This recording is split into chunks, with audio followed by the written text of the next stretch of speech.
Guys, it's week 8, our last week of the tandem read. Can you believe it? Crazy.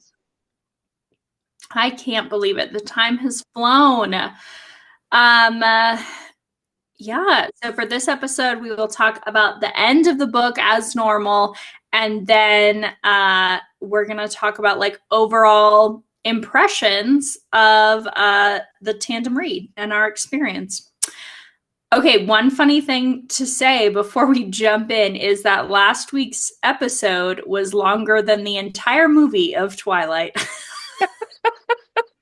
I didn't put it together in that context, yeah. And most of these episodes have been about the length of the Twilight movie. Like, there isn't a lot that are under it. Like, Oh my gosh. I it's literally thought funny. we were going to talk for under 40 minutes for our first episode, and we have talked for over an hour and a half about every single episode, which is hilarious because it's like 150 pages, 100 Yeah, pages. yeah, Uh, yeah, so that is crazy. I know. I Um, know. All right. So on that note, let's jump in. yeah, we're reading Twilight 24 through the epilogue and Midnight Sun 26 through the epilogue. Oof. Starting off with some Midnight Sun. Yeah, 3 chapters of Midnight Sun to start, which I read much faster, which confirmed my theory that flipping between the paperback and my Kindle is slowing me down significantly. uh, all right. Let me scroll for so long down to the bottom of my notes. Okay. Here we go.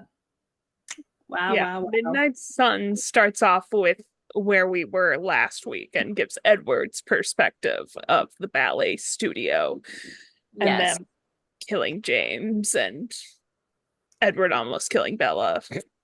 All the things. So dramatic. So dramatic. Yeah, I forgot we were leaving in such an intense place.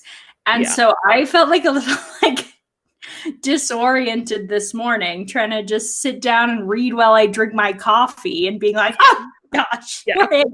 Like Okay. the most intense scene of Midnight Sun. Yes, for sure. Yeah. Yeah. Yeah, my first note is just about like I think it's a little the Midnight Sun section is more graphic because obviously like one through Edward's eyes, which are panicking, and two, Bella is like only kind of conscious and knows what's happening. So it makes sense that it's like much more graphic as Edward's like coming into the scene and realizes the extent of like the amount of blood she's lost, the injuries. It was pretty intense. Yeah. Mm-hmm. I had a note somewhere, which now I'm just trying to find. Oh yeah.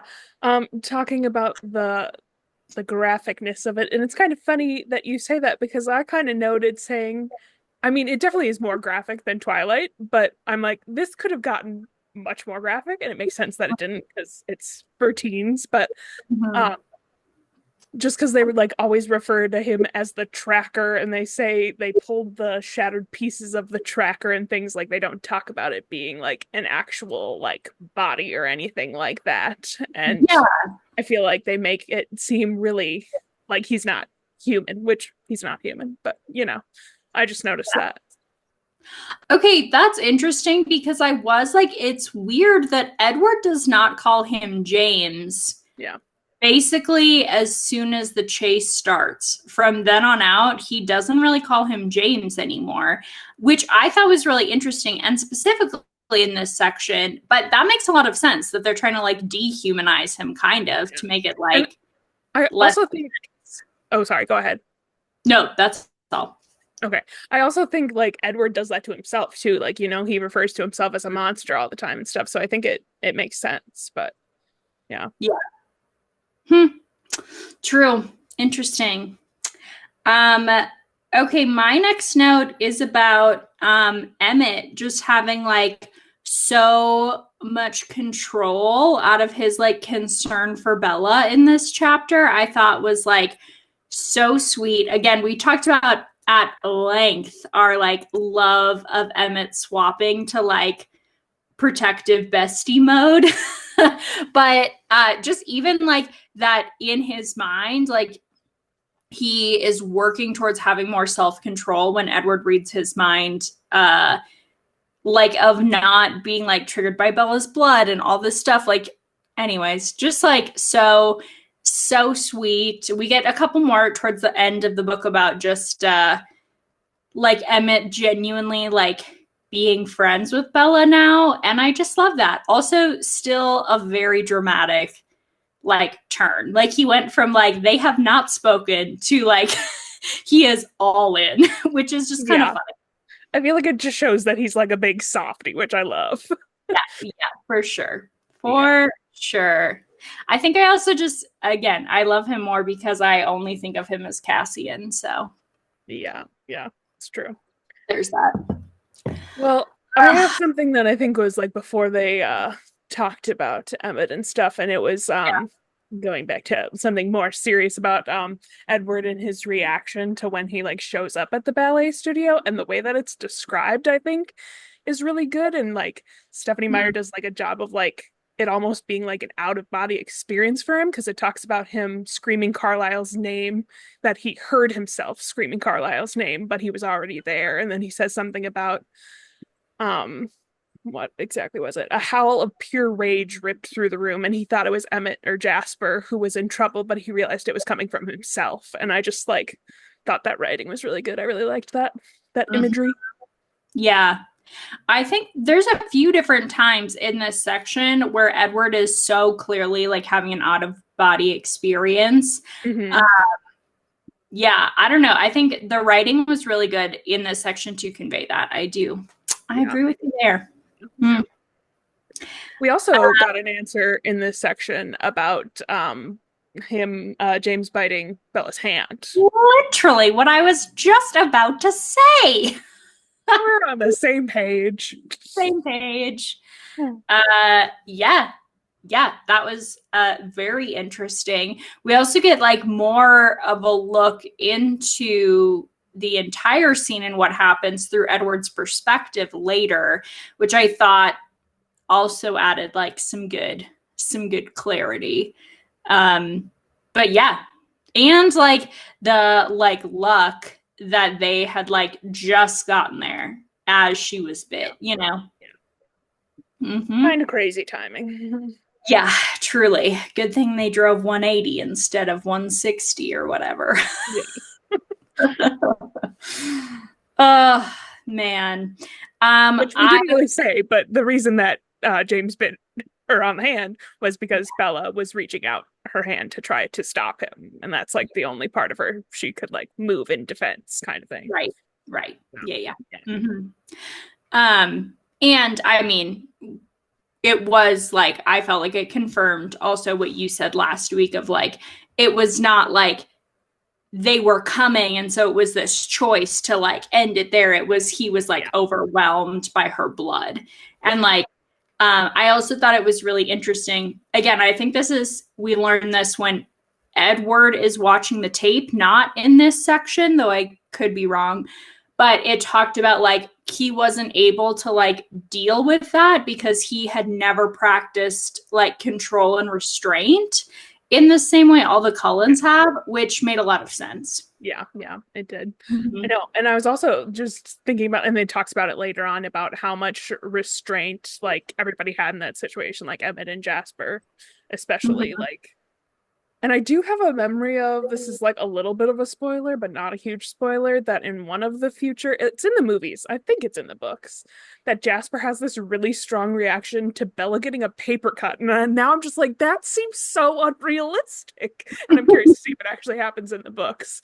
Because I'm like, he got through this, but who knows? There might be other circumstances I'm forgetting. Yeah. I wonder too if it's the like, you know, the quote that we talked about so much last week, that like made for, he's like made for war, not for times of peace, right? And that like he's like so focused, and clearly like part of his like whole thing is like this like unit, almost like hive mind of emotions. And so then he's able to stay way more in control because everyone is intentionally so focused on being in control, versus like later he obviously, like if it's a casual setting, everyone else around him isn't focused on control, so then it doesn't affect him as much. Maybe That's we'll a see. really good point. I think that's valid. I think I just don't think like that because I'm definitely not a person of war. Can't imagine that being like more in control when things are in chaos is definitely not me. I kind of I kind of feel like I am like that. Like I'm way calmer when there's like a crisis, versus like if it's a little thing, I'm like kind of losing it. I don't know. I can see that for you a little bit. Yeah. Anyways, we don't. I was thinking of specific examples, but we don't need to go into those tangents right now. Oh man. Okay, I also thought it was really interesting, definitely in this section, they talk about Carlisle being a better surgeon than basically any other surgeon on the planet. They say he's better than even like the technological advances of like robots, which makes sense, right? You have super steady control, really great vision, like all these like heightened Been doing senses. stuff for 300 years. Yeah. Yeah. Mostly I was that's not like, the what case. an asset. What an asset. Yeah. Charlie was truly right when he said everyone should be grateful that a doctor of that caliber was in Forks. He didn't even Very know true. Very true. it. Oh man. Um let's see. Okay. My next note is around Edward's mentality of Bella turning in this chunk and him comparing it to Rosalie. I don't know if you have anything before then that you want to chat about. No, I only have a couple notes right at the end of the chapter, so Okay, think I great. highlighted the bit about Rosalie, but I didn't write any comments for it. Mm-hmm. Yeah, I thought this was really interesting because both Amy and I have been pretty frustrated up until this point. Obviously, you know, if you've been listening to all our episodes, around the idea like, why would he not just change her in this moment, in this like attack, like all these things? He's been so stubborn about it. And I feel like this is like a little insight into that answer, which is he imagined his relationship with Bella becoming his relationship like Rosalie. And that idea that like Rosalie was so embittered because that like choice was taken from her, and that she was like turned against her will and things like that. And he like imagines that that is going to be how Bella feels towards him, which is still obviously so wrong, but at least makes some sense, versus just like kind of a stubbornness that she's going to miss things, you I kind know? of forget that at this point they actually haven't talked about it and she hasn't made it clear that she wants that. Like, Yeah, that's true. That's true. Mm-hmm. yeah. Uh, we'll get to that later. I have thoughts. It's fine. Okay. Yeah. So I thought that was interesting. And then my next notes are around Alice, and Alice being the anchor for Edward as he is trying to suck the venom out of Bella. Anything you want to add before then, or let's jump in? Because this is an intense moment of the book. No, let's get into it. Okay. So, obviously, we've already said Bella was bit by James. There's no other options. We know that from the last section. Edward has to like suck the venom out of her and like drink all of her blood that has venom in it. So that's like what happens. But from Edward's perspective, we see him really getting like lost and like sucked into the euphoria of finally drinking Bella's blood. Because, of course, we all remember her blood is like more appealing than any other blood that he's encountered before in his life. Yada yada. So he's starting to lose himself, and then he's like looking for an anchor. He's the like verbiage of the book, and he looks to Alice's mind, and Alice floods him with all these future visions of Bella, which I think is so cool and was such a moving like moment of Alice trying to like be there. Plus, like Alice is kind of like losing it in this moment. Like she's really struggling with the amount of blood. Kallie is telling her not to breathe anymore, like all this stuff. And she's trying to like be there for Bella. Anyways, Alice is really the hero of this section. Basically, all of it only works because of Alice. Yeah. Well said. I really didn't have a lot of notes on this part. I think just because I was like, didn't remember exactly like, well, no, we didn't even read this section. So, yeah, but yeah, definitely could not be at this point without Alice. That's for sure. And probably definitely would have killed Bella. So, Yeah.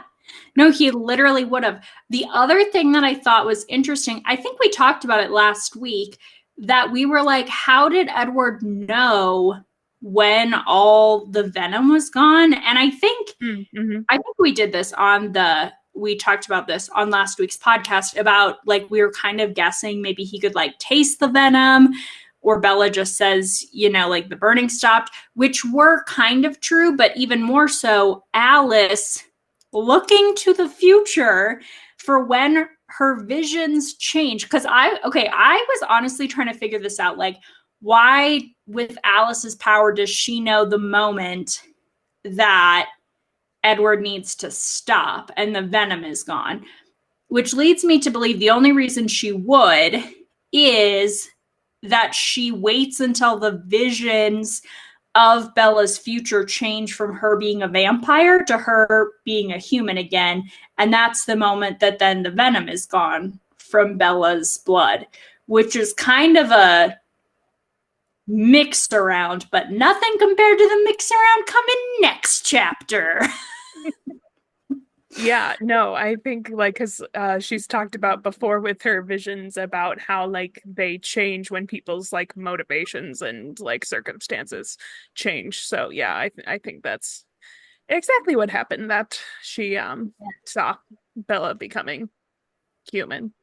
So, and now Yeah. I'm just thinking, I'm like, I wonder if since Edward like continued like past that point a bit, and she's like saying that like you need to stop now, and if she like saw her like dying in some of these visions, I'm sure, Yeah. because I mean, probably. It says that Alice was screaming in his head. yeah. So, like, I think it was like very dramatic. I don't think she was like, you need to stop now. You know, like, yeah.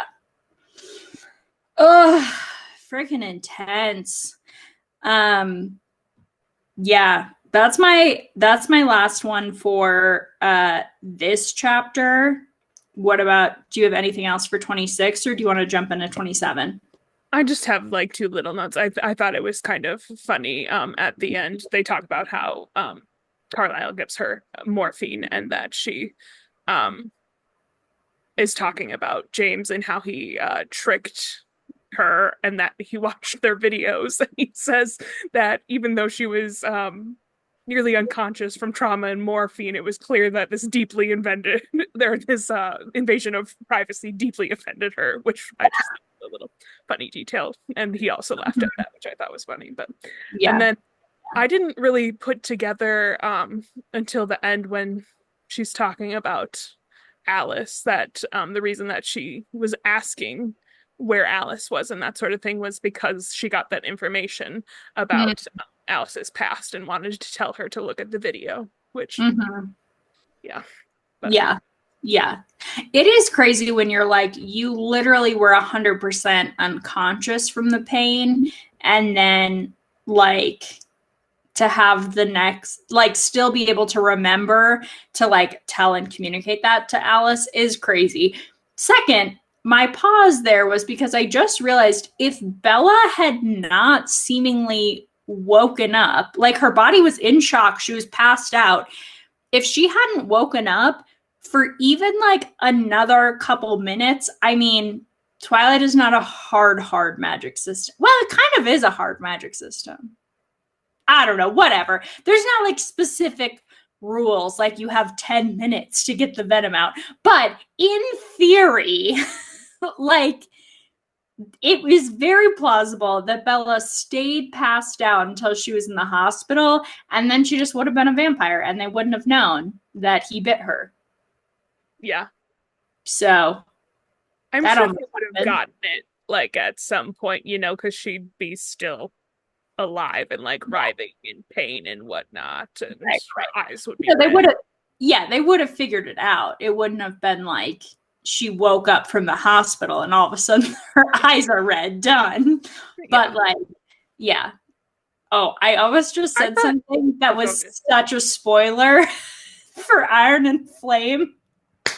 And then I remembered you didn't. No, it's fine. It's fine. Amy has not read Fourth Wing or Iron and Flame and is going to. So please DM me personally if you know what I'm referring to or if you've caught my train of thought.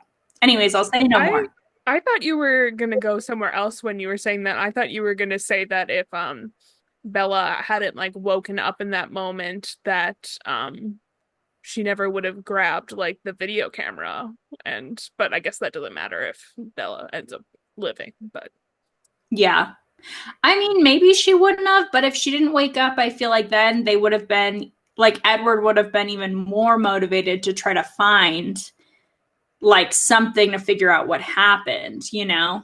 Yeah. So then they would, I don't know. Who knows? Doesn't matter because that's not what the story was. Yeah, it all worked out. Okay, yeah. Kind of. All right. Chapter 27. I have a whopping 2 notes on this chapter because boy, oh boy, I had to put all my energy into reading this chapter. Yeah, this chapter is essentially covering all the plot holes you could think of with this situation. And yeah. Yeah.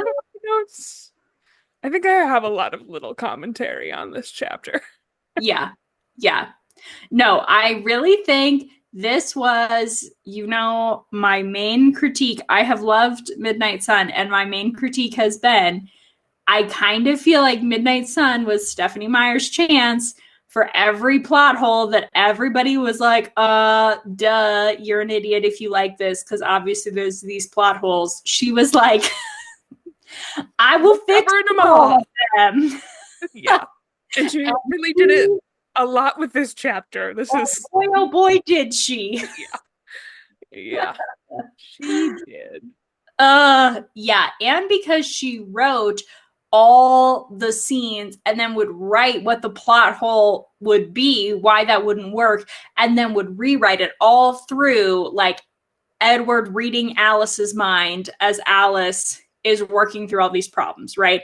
Yeah. Which to me also is kind of like Stephenie Meyer being like, not only have I written a POV that proves, like, that negates all these plot holes, but also I've proven that I've thought about all these plot holes and come up with a storyline for it, you know, like. Yeah, I think it's very true, because she talked about how she already had a fair amount of Midnight Sun written, like, at the same time, and I'm like, I have a feeling this chapter came afterwards. Like, you know?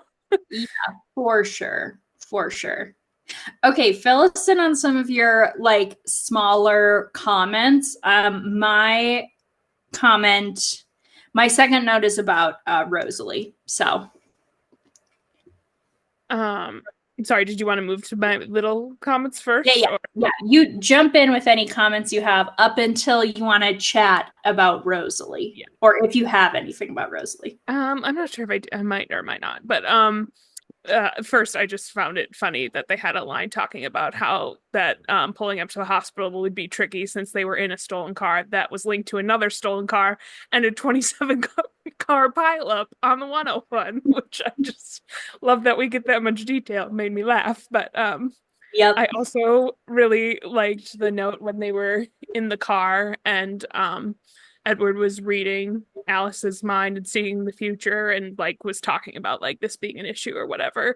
And Mhm. Emmett thinks to himself, it never gets less annoying, which I just thought was really funny since obviously Edward can read Alice's mind, Alice can see into the future, Jasper can feel all their feelings, and Carlisle has really good control. So Emmett's like the only one struggling here, which was a funny detail. But Emmett's using like all his power at this point just to like stay still and not breathe in the yeah, smell of Bella's blood on everyone. yeah, And then he's just like annoyed with everyone talking around him, but not talking, you know? yeah, Like, yeah. so It's funny. pretty funny.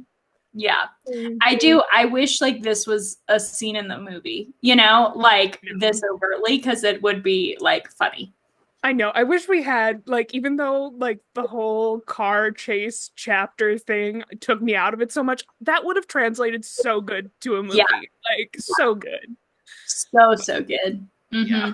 It would have been hard though. Like, how would you have shown Yeah. Edward seeing all these things at the same time? Would have been so complicated. But But imagine getting this scene of Emmett and Jasper looking at the rear view mirrors. I just Oh my God, speaking of which, so I was going to make a meme for our the release of our episode the other day, and I was like, oh, it'd be really funny if I did something with them being like the rear view mirror or whatever. I'm like, oh, but that's not in the movie. How am I going to do that? So I went to an AI website to try and get an image, and they are horrifying. Oh my God. I took screenshots. Let me see if I can pull some up here for a second. They are will you you put them on our Insta stories? here's one of them. I feel like What? you can't get a good idea of just how distorted they all are from this. Yeah, Yeah, we'll put them up on our Insta stories and maybe make it a highlight or something. yeah, yeah. That'd be Oh, good. I'm yeah. like, I just want like to like copy paste Emmett and Jasper's faces and then put them on the rear view mirrors uh for the Fast and the Furious movie Yeah, posters. there we go. Yeah. I know. I thought of like editing some image. I'm like, I'm not putting that much time into this. That That's is so much ridiculous. fun. Yeah, that's so much work. Yeah. So funny. So, let's see. Oh, I also had notes in this chapter that also just took me out of this chapter were all the details about Alice and how chic she was and how she just made this oversized sweatshirt work and like, oh, the way this watch was dangling off of her wrist, and all this stuff. And I'm just like, Yeah, uh, avant-garde sweatshirt.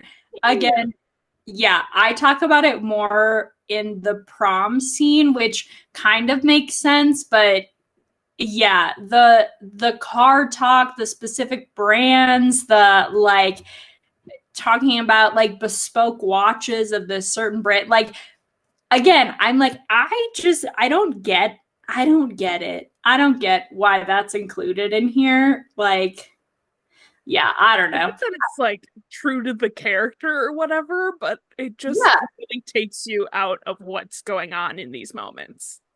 yeah, totally. And I think especially like Amy and I have both been trying to we've like started getting into writing our own fantasy and fiction. And I feel like one of the first things they tell you when you're talking about your characters is like, don't just write the color of hair they have and the color of eyes they have. Like, talk about their emotional experiences because that's the stuff that actually connects people with the character, not their like physical appearance as much. And I just feel like that's almost like an extent of this. And same like, any time in these books a brand is mentioned, whether it's been clothing, whether it's been cars, it just takes me out of it being like this fantasy world. And I get, again, it's supposed to be in our world. Forks, Washington's a real city in the US, you know, but it Yeah. just feels like it takes me out of the writing when I think it's supposed to add realism. Yeah. And I don't think there's a problem with like having brand names and things because it can make things more relatable. But I feel like the way that Stephanie Meyer does it, like she doesn't just mention the brand name, she goes on to say, oh, he chose a Volvo because they're supposed to be these safe cars and all this stuff. And I'm like, Yeah. goes way into all these specs on these cars and like whereas if she had just mentioned it, the people who like cared about those things and knew about those things would already get it. So, Right. Yeah, totally. Totally. you Uh, excuse me. The only other note that I have before Rosalie was about I understand that they have to make a crime scene and that they need blood for it, but it really pisses me off that they're stealing blood. That's just the inner healthcare worker in me that just doesn't at like least that. it wasn't O negative, it was O positive, right? Yeah, yeah, They didn't want to villainize her that much. yeah, yeah. But still, I No. was I was just bothered by that. But Okay, here, yeah, no, that makes sense. I was like, wait, they're gonna check the blood type, but not the DNA. That makes well, zero I think sense there's to me. actually like less I could be wrong about this. I don't know that much detail about it, but I think that when you test like the blood of something, you actually can't get that much information from it, and you can only really figure out the blood type from it, and that narrows it down greatly since there's, like 8 different blood types when you consider the positive and negative. Hmm. So that narrows it Yeah. down to like a type of people. But yeah, I don't think you can get an exact match for the exact person. But I could be wrong about that, but I'm pretty sure. Huh. I mean, I'll believe it. You work in healthcare as your real job. I watch Law and Order. So willing to Yeah, believe believe it or not, we're not testing a lot of children's blood at crime scenes. I work at a children's hospital for those out there, but that. That's so funny. Hmm. What a time. Um, yeah. Okay. The Rosalie section, I was shocked, to be honest, that Rosalie still was so unwilling to help. So, for context, as Alice, we see her working through all these visions, all these things.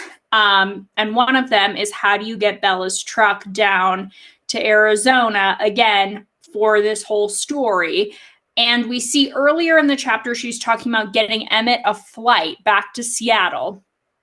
And we realize then in this section that talks about Rosalie that that is because that Emmett needs to fly there to then drive the truck down. So Alice calls Rosalie to ask her to rent or buy the largest, like fastest tow truck that she can get.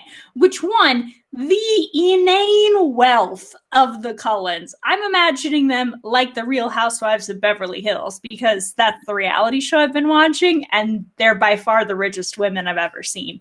yeah, Uh, yeah, anyway, just the fact that she says to like rent something and she's like, or buy it if that's faster. Like, yeah. And the idea that they're buying this tow truck because Bella's truck is too slow to get her truck then down to Phoenix in time to make the whole story plausible to Charlie and Renee. Right? Like that's the whole reason they need the truck there. So they're gonna buy a fast tow truck to tow her truck down. Like, anyways, it's just crazy. But in all this, because again, we are seeing all this from Edward's perspective as Edward reads Alice's mind, and Alice is imagining the future. Whew, man, I almost lost track of it just saying all that out loud. Okay, but then we get Edward is like, why is Emmett flying up to Seattle to then pick up the truck? Like, why does Rose not just drive the flatbed down? And it's in that moment that he realizes that Rosalie is still unwilling to help. And there's no version of the future where Rosalie is involved in this and helping at all. So yeah, she just like is buying like Emmett a truck. They do talk about Esme like a moment after that, which led me to be like, okay, but why doesn't Esme? But apparently she's guarding Charlie, and like Rose will only help by guarding Esme, not she wouldn't help by guarding Charlie is kind of, I think, what we're led to believe from earlier chapters. But this is crazy to me that at this point, when everyone is involved, everything that's gone down, like Rose has been told that like they killed James, all this stuff, and she still like won't help, because in my mind, this is again about her family's safety and having them not be under suspicion, having them not have to relocate to like a different country. Like it's even within her interests at this point, you know? Yeah, I know. This was the moment where I was like, yep, I don't think we're gonna get resolution between her and Edward. I was so Me hopeful, but either. I was like, yeah, that's probably not coming. I looked ahead at the chapter titles and there's one that says 3 conversations. I'm like, hopefully one of those will be with Rosalie or with I was like with Jacob or Billy, which was very unlikely, but Yeah. Yeah. they're not, Nope. unfortunately. Nope, they're not. And then I was hoping something would happen since like Emmett, there's some note about Emmett saying like about oh we said something, I don't know if we've gone to this part of the chapter or if it's a later chapter that says something about how he thinks to himself that he needs to get Rosalie to change his mind because she's such a nice kid. Mm-hmm. Adorable. Mm-hmm. Yeah, I think, is that later or isn't this section? I thought I had a note on it, but I might have skipped I over. did. Yeah, I did too, but I can't tell from my note if that's from later, like around prom, or if it's in this moment while he's like looking at Bella in the truck. So maybe it's now. Regardless, adorable. All right. Anything else you want to add for chapter 27? I did have a note that I was pretty pissed off when Rosalie called Alice a brat. I'm like, Oh. excuse me? Who's a brat? Oh, I was so mad. Don't come for a girl, Rosalie. Yeah, that pissed me off. But I also one more note for this chapter was Alice went and bought them all clothes so that they could fly home with bags and not look as suspicious. And they talk about Emmett getting to keep his clothes because he doesn't have to walk through Puget Sound because Rosalie's gonna meet him, which was a funny detail. But I just thought it was so funny that Alice like had a thought saying, "Well, Emmett will get to keep the clothes at least. He's gonna look amazing in them. That's good." It's funny. I know. Another one of those comments that I feel like does give us some insight to Alice's character, but feels a little out of place. Yep, absolutely. But otherwise, I do not have any further notes on that chapter. Okay. So 28. My first note is about the call to Charlie that Carlisle makes. Yeah, this chapter is the one that I said earlier. That's the 3 conversations, which we learn are with Charlie, Renee, and God. So, True. True. I was like, wait, who is the third one with? Yeah. God. Yeah. Yeah. Oh, actually, I did have a note before this was about the doctor that Carlisle knows at the hospital they go to and how he was surprised that Carlisle was so unchanged in his appearance and like started this rumor that he was doing like plastic surgery on himself. And yeah, I thought that was funny, but yeah. Which, okay, this is written in 2005, so, and clearly Stephanie Myers is not into the Real Housewives franchise like some of us here, but I'm like, plastic surgery I think of as like actual surgery, and you could not do your own surgery on your face, you know? I don't think, at least. I like, how? well, I don't know if they imply that that is what is being done, just that No, I know, but that's what I'm saying. Like, I don't think of that as plastic surgery. I think, what is being implied in this chapter is like Botox and fillers, which I do not think of as necessarily plastic surgery. Again, because when Andy Cohen asks all the Real Housewives women what plastic surgery they've had done, they all say, not really any, just like Botox and fillers. So in my mind, it's not even real plastic surgery. Also, I feel like back in 2005, plastic surgery would not have made you look better. Like, I feel like there was a lot of bad plastic surgery. I mean, there still is, but especially back then, I'm like, I don't know. But anyway, it's not that important. It's experimental. Maybe Carlisle was inventing what all the Real Housewives get now. Sure. I don't have much to say about that, to be honest. That makes sense. No one should have much to say on that. All right, moving right along. Yeah, I do think that's funny that, like, they chose this hospital because Carlisle had a good reputation with one of these surgeons. And so they just think they're going to get, like, less questions, which is clearly really good. And the surgeon is so unconcerned and just, like, believes Carlisle and then like moves on and just starts gossiping about him to all the like nurses and other doctors. And I was trying to think if this is realistic, and unfortunately I kind of think it is realistic, like, yeah, the thing that I find unrealistic is him just going and rounding on patients randomly. Yeah.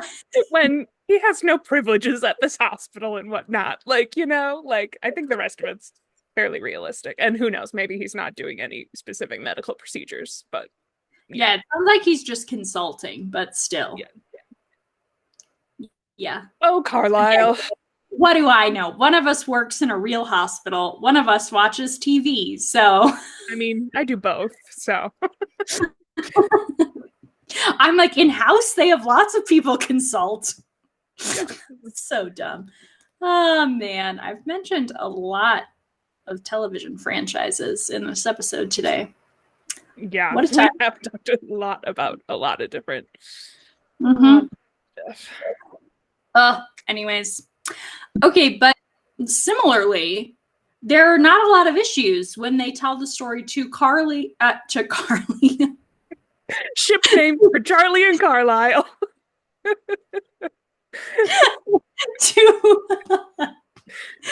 Charlie or Renee. Yeah. They both are pretty unfazed that Bella would have fallen through a window, which, I mean, they know she's clumsy. And, like, I don't know. I was like, would my parents question if I fell through a window as someone only slightly less, like, coordinated as Bella? And I was like, I don't think they'd think it was that crazy. I don't know. Yeah.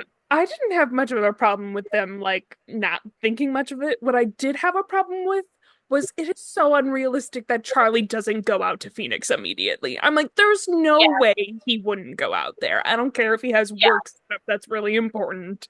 No way. No. I kind of think the same, unless he is just, like, still in so much shock about what Bella said, and he still thinks, like, he's basically just, like, very re-triggered from her, like, saying the same words that Renee said to leave him. And I think it's honestly, like, the first moment you're like, you are, like, a super straight up negligent parent in this moment who's letting his own, like, trauma inform, like, not wanting to, like, go out there and be around Renee right now and her. And that's kind of the only way you can, like, justify it.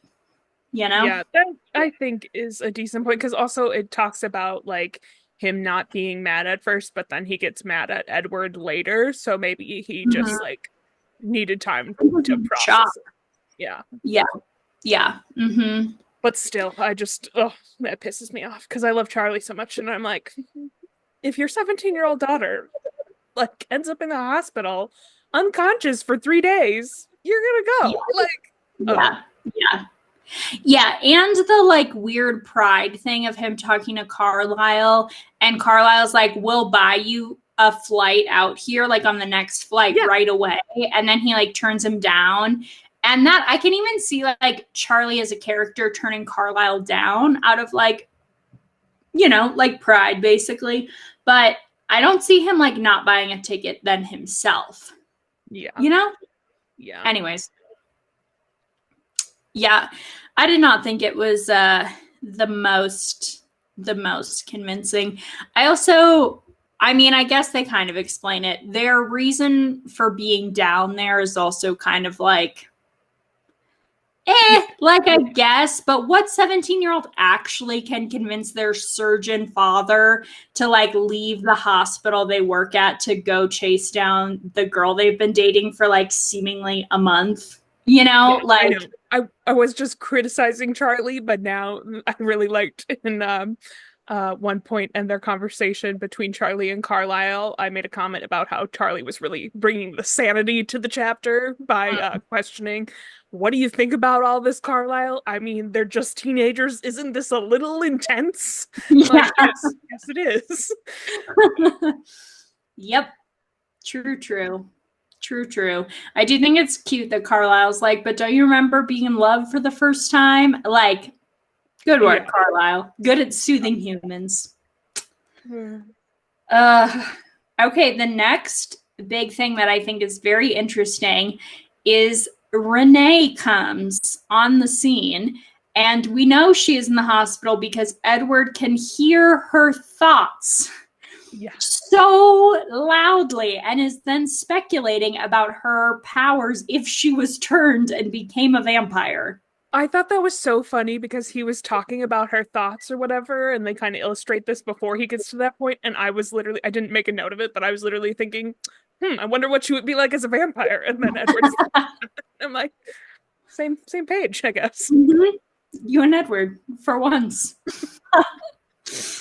Ugh, yeah. I thought that was super interesting, but then I also was like a little confused on what effect she's having on people. Like, because they kept saying it's not what Jasper does, and she's just like projecting her like thoughts so loudly onto other people. But then the examples they gave were all these people who like needed to care for her right away, and Bella wanting to like protect and care for her from a young age, which to me feels like they're saying she can like manipulate the emotions more than they're saying like you just understand what she's thinking really obviously, you know? Yeah. I thought it did a good job like illustrating like why Bella has the relationship with her that she does. And they do say this is going ahead to the next chapter that Edward says something about how it was uncomfortable to listen to Bella in her condition soothe her mother. So this is like after she Mm. wakes up. And it talks about how Renee's it says, what does it say? Perhaps the way Renee's unique mind interacted with others had made her into something of a narcissist. It would be hard to avoid when everyone catered to your unspoken needs, which Mm. I think is valid. And I'm glad that they Yeah. touched on it because I was a little pissed off at Renee at this point, but or the Mm-hmm. next chapter really is when I'm Yeah. pissed off at her. But Yeah. Yeah, neither of Bella's parents are winning any parental awards here for their care for Bella. For yeah. sure, no. Mm-hmm. Yeah. I also thought it was kind of funny that Edward meets Renee and they talk and she's kind of like upset that Bella didn't tell her anything about Edward and Edward says, "Sorry, we haven't been dating very long." And then I had to go look at a timeline because I'm like, let's look at this. Their Mm-hmm. first date was 3 to 4 days ago, depending on what you consider their first date. 3 days ago was the baseball field, and 4 days ago was the meadow. That was only 4 days ago. Isn't that insane? Stop, stop, stop. Yeah. What? Yeah. The meadow happened 4 days ago. How long has she been in Forks? A couple months. Because she shows up in I want to say it's January, and this is like probably April or May because they haven't even had prom yet. So Yeah. yeah. Huh. It's a very short time frame. Very short.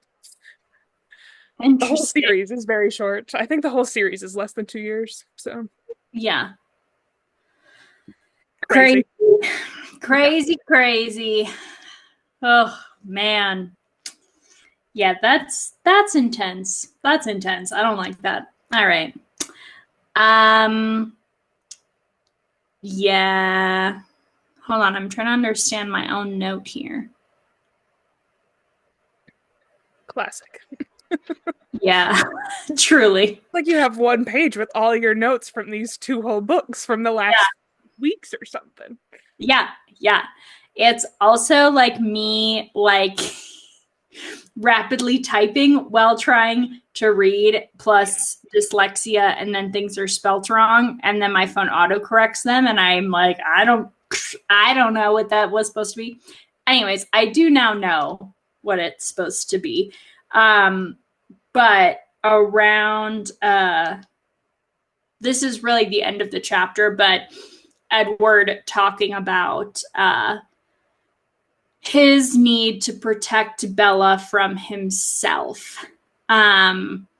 Which I don't know if you're ready to jump into that, but it is kind of a turning point that I'm pretty mad about. Yeah. Yep. Yep.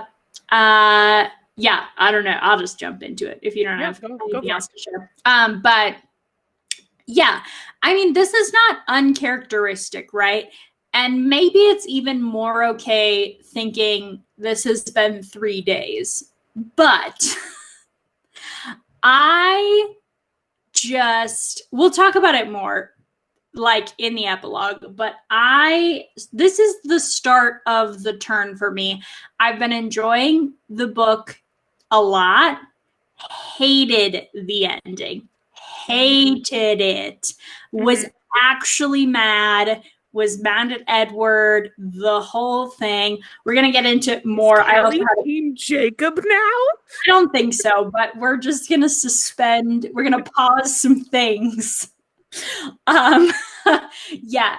And the rest of the book from here on out is like, fairly triggering for me. One, in a real PTSD way that we'll talk about more next chapter. Two, in a fake boyfriend way of just like I just am so annoyed that this is like Bella just continues once again to be so clear about exactly what she wants, exactly like her boundaries, her beliefs, what she thinks is okay for her life. And Edward also wants that, but believes he like knows better and ignores what she's saying. And this is the start of him starting to like plot about how he's actually going to leave Bella because she doesn't really know what she wants. And that is so, so annoying to me. I'm so mad. The way that this book ends makes me actually so mad. Like, Yeah. yeah, I it do just like, appreciate there's a moment where she calls him out, which I do yeah, appreciate. But yeah, I totally. totally agree with what you're saying. And yeah. Yeah, I just feel like it undercuts so freaking much. And again, I'm not even saying it's the wrong choice for these characters, right? It just irritates me so much as a person. And it's the first moment, concerning but true, the first moment that I'm like, Edward, this is such a red flag. Yeah, that is concerning that there has been No, literally because hundreds, actually thousands of pages since we're reading two of these books, and there's been no red flags. not really. I'm not that concerned because it's like this like love and like passion like driving this, and I know those are words you use to describe a murder, but it's also words you use to describe, like this You great know, story. I just find this really funny because of like all his red flags. I'm like, you clearly this is the biggest, and for me, I'm like, this is one of the smaller ones because it shows that he is like now being more rational about it. He should have been like this a long time ago if he was going to be like this, but Yeah, I don't know. It's complicated, but yeah, it's annoying. That's gross, Amy. No, you should not feel this way. No, it makes sense. But I think, but like you said in the beginning, like when you think about that it's only been a couple days that they've yeah, officially been dating, yeah. then No, that puts it in better context. it But does. And I think I'm more mad because I'm like, wait. Because again, we know I roughly know a tiny half or less of the plot of the books moving forward. So I'm like, is this why he leaves? Like, is this his mentality going into him? Like, what's going to prompt him to leave in New Moon? Because I don't remember what is the actual like catalyst that gets him to leave. And so knowing that he actually does leave and is like ignoring Bella, I'm just like so mad about it. I was like a little annoyed here. I am the epilogue for both books. I am livid. I'm so mad. yeah, So yeah. Yeah. yeah. We'll talk about I'm that with more. you on that. And I definitely remember I think the most of Twilight out of any of the books in the series and movies. So I'll be a little more on the same page as you as we go on because I have some idea of like the catalyst that makes him leave. Do you care if I like say so? It's not like any Yeah. future spoiler or anything. I know that this does play into like him leaving, but I don't recall if there's anything more Yeah. specific that happens that makes him leave. So No, I for sure. I know this has to play into it, right? Because now he's so fearful. And I think, again, like part of what is just so annoying, it's like the miscommunication trope, but it feels more willful. Like he's choosing to lean into the miscommunication almost of like, he just like can't believe Bella's perspective because Bella, I think, genuinely is like, I would be dead without you. And Edward genuinely is like, the only reason you're in this hospital is because of me. And both are kind of wrong. And they're both living in this like other thing without like talking to each other or being like, neither of them can be honest about how the other one is feeling. But at least Bella is like trying to be honest and have that conversation. Edward is not even trying.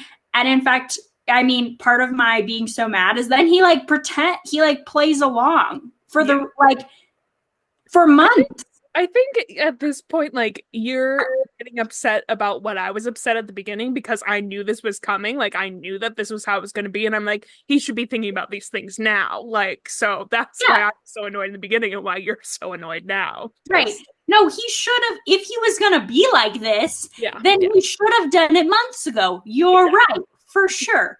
Did Um, we hear that? I was right about all of the things. no, All the you weren't. things. No, I'm saying Callie he's is wrong officially now. Team Jacob now. We're on the same page.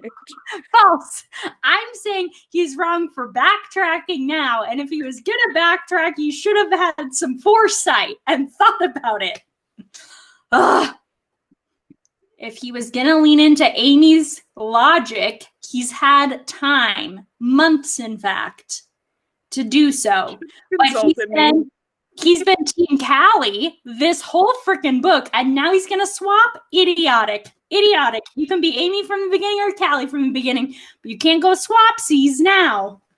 This actually does remind me of a note that I made a long time ago that I wanted to ask you, but it never really came up in conversations that we had. So you had talked about how, what did you say?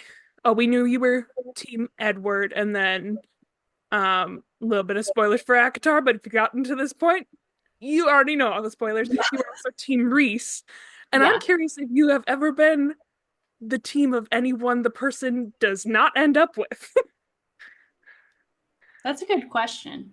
I don't know. Because I I have, because think about Jacob. it. But, Right. Yeah. Have you in anything else? I was for half a minute Team Gale with the Hunger Games, but that changed. So Oh, yeah, I liked Gail more, I think, the whole time in the Hunger Games. That's true. I never was into her and PETA, but also she was never into PETA. I got more I, into PETA with the movies, surprisingly. Well, I guess not okay, surprisingly, but yeah, and the whole Hunger Games spoilers blowing up her sister and whatnot, all of that. right. Yeah. I actually 100% forgot about that. I Bummer if shouldn't have we said do a that because we Hunger might Games. read that. I was gonna say, bummer if we do a Hunger Games reread next. It's on the table. We're We have contemplating. talked about it. The new book comes out next year, so Yeah, yeah, but we can't decide till we finish Twilight. yeah. One Anyway, series at a time. yeah. Well, I realized that actually we talked about it, I think, in one of the earlier episodes, that the A Court of Thorns and Roses series was the first time I ever didn't just stick by whoever the first love interest was, which I think is really interesting. But I will also say, here's the thing. I have not read a lot of fantasy romance until this year. Like, really, the last, I mean, like, probably year and a half is the first time I got into fiction. And so that's, I think, also where it's like hard for me to say, because there's been about a decade where I only read nonfiction. But I think generally something that is pretty true about me is I can basically get behind any. This sounds not great of me, but that's fine. I can get behind like any perspective, kind of, if people are being true to themselves. And this is true in my real life, which is where I'm like, it's a little concerning. But I have a lot of friends with like radically different worldviews and like values than me. And I think it's because, like, if I understand why you're making those choices, or you talk to me about how you feel in a situation, I'm like pretty much like, there's no part of me that's like, this is gonna super blow up in your face. Yeah. I'm like a person who's like, if you really feel this way, you should like go for it. And if it blows up in your face, that's part of like life and learning. And like, you'd always wonder if you didn't. Now there's exceptions, particularly around like substance use or like doing things that are obviously like super harmful, to yourself. But also there is a big part of me like that really is just like, feel how you feel, be honest about how you feel, and then like go in informed, you know? Like, and I think because I make so many decisions in my life based on emotion. So yeah, I don't know. I think there's not often the plot of a, specifically in fantasy romance, which is the most fiction I've read, you don't often get like this very like in-depth emotion around someone that then the character doesn't end up with, you know? Yeah. I'm trying to think. There's one series in Throne of Glass. There are a lot. I know I'm not going to say anything, Amy. I'm not going to say it. Okay. But there are a lot of love interests, and you see a lot of like conflict for a while. But I think that I like just wasn't invested in any of them until it was clear, until like the main character was clear about how she felt about them. Then I was all about that person. Yeah. So I think it's just that. Anyways, when now the I'm writing's curious. good, you're into it, sounds like. Yeah. Yeah. And if like, yeah, if I believe the character and then the character feels a certain way, I just back up whatever the character feels. Sure. But I'm curious, if anyone is listening to this and has an example of a story you read where you were into a love interest that wasn't like who they ended up with, will you send me the titles? I mean, I know that's kind of like a spoiler for the books. Maybe just include in any message like spoilers before it, because we both check our social media and things, and I don't want some of the series that we've talked about to be spoiled or things like that. Just send them to me personally. Don't send them to Amy or Glittery Musings. Send them to me personally. Feral Fibers. Let's plug your Instagram. Yeah, Feral Fibers. You can follow my art account. I think I'm tagged in enough stuff. It's not that hard to figure out. But anyways, because I'm really curious now. I like want to read a story where I'm into someone they don't end up with. Yeah. I gotta think about it. I'll text my book club, see if anyone has any thoughts. Anyways, what a freaking tangent. Okay. It was Do just you have a any more? question that I have had since I think like week 2 that I had listed on my Yeah. notes that I'm like, okay, this kind of is relevant now. So, Yeah, it is. That's interesting. Okay. Any other things you want to add before we switch over to Twilight?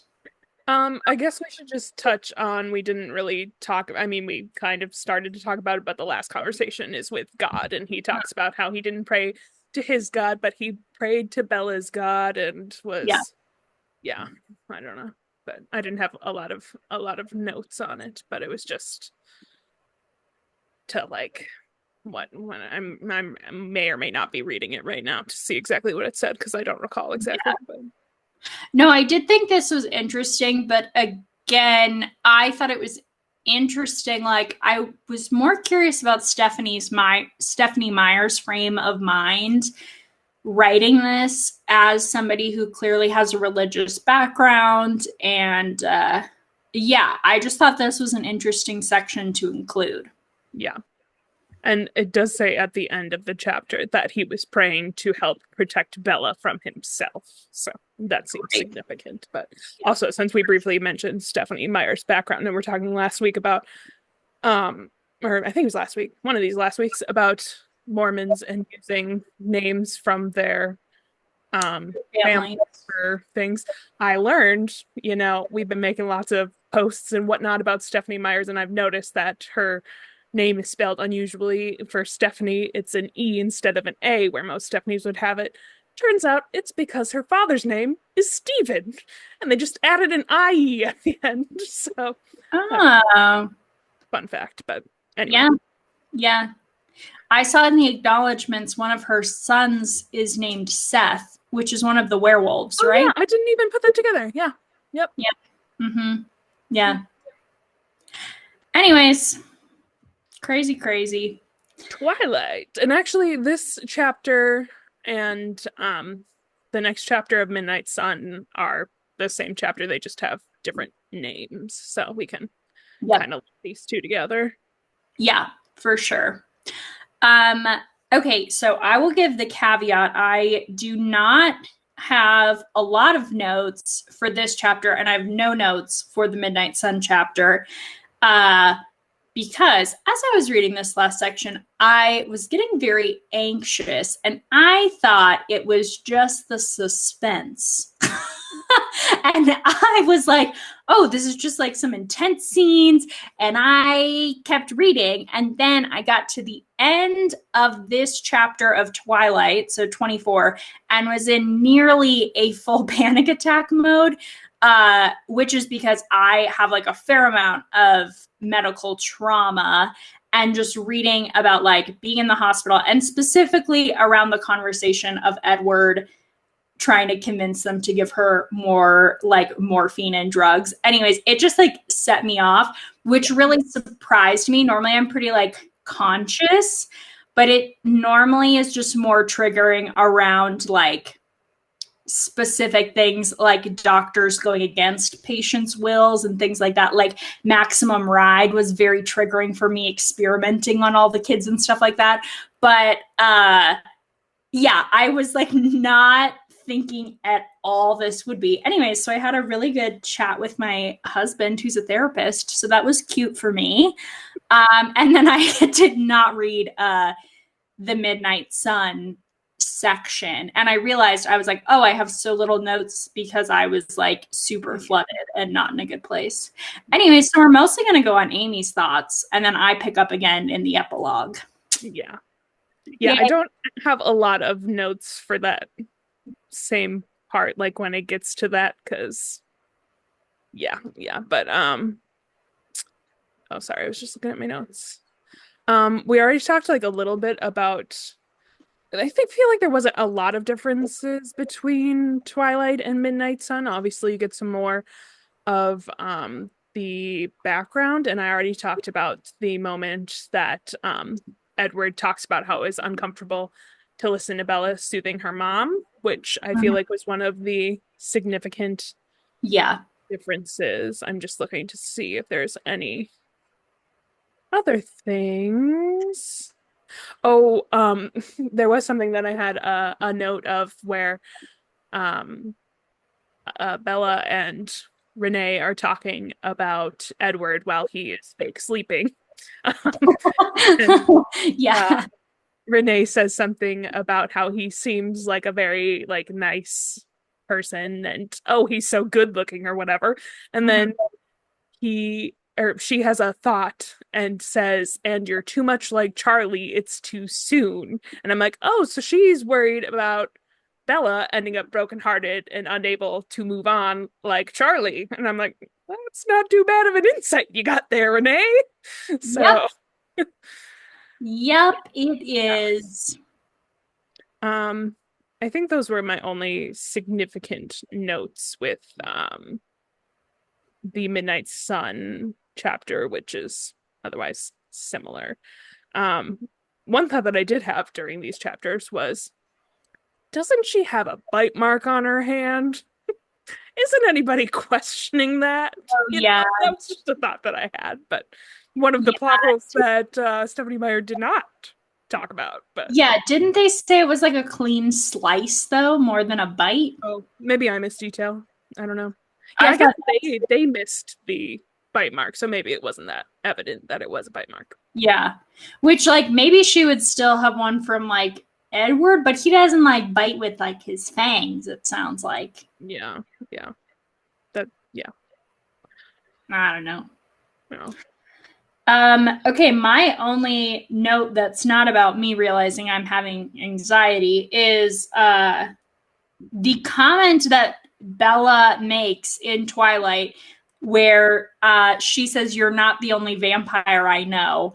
I was like, is so interesting. And one, I'm curious if you remember if there was anything else from Midnight Sun around Edward's thoughts around that. But also, I want to know who you think would be most likely to turn her. I'm not sure. I don't think I have any specific notes on it from Midnight Sun, but I'll look and see if it does. I'm guessing it doesn't have much of his insight, otherwise I would have notes on it. But who would be the most likely to change her? I mean, he does say something about how Alice wouldn't be, right? He says that in Twilight, He otherwise that's specifically impossible. says Alice wouldn't in Twilight, which because I think Alice would obviously be the first Yeah. pick otherwise. Um, let's see. Not Rosalie. Definitely not Rosalie. Um, But I kind of was like maybe Rosalie to get back at Edward, but also she would like I not. don't No, think she would. like that's her whole principal thing about this. Like, Yeah. I feel like it's pretty unlikely that anyone would. For half a second, I was like, oh, Esme really wants her to be a vampire, but she would not do that to Edward. Maybe Yeah. Emmett? Yeah. Maybe Jasper? I don't know. I think it's pretty unlikely anyone would, though. Yeah. Yeah, I thought it would have to be Emmett or Jasper. I thought Jasper she could convince because he would understand like how she feels and he could understand like Alice knows it's going to be okay if she's a vampire, you know? And Yeah. he's not as close to Edward, but he would have the hardest time like stopping. So I don't think he'd trust himself Yeah, true. Very, very to true. it.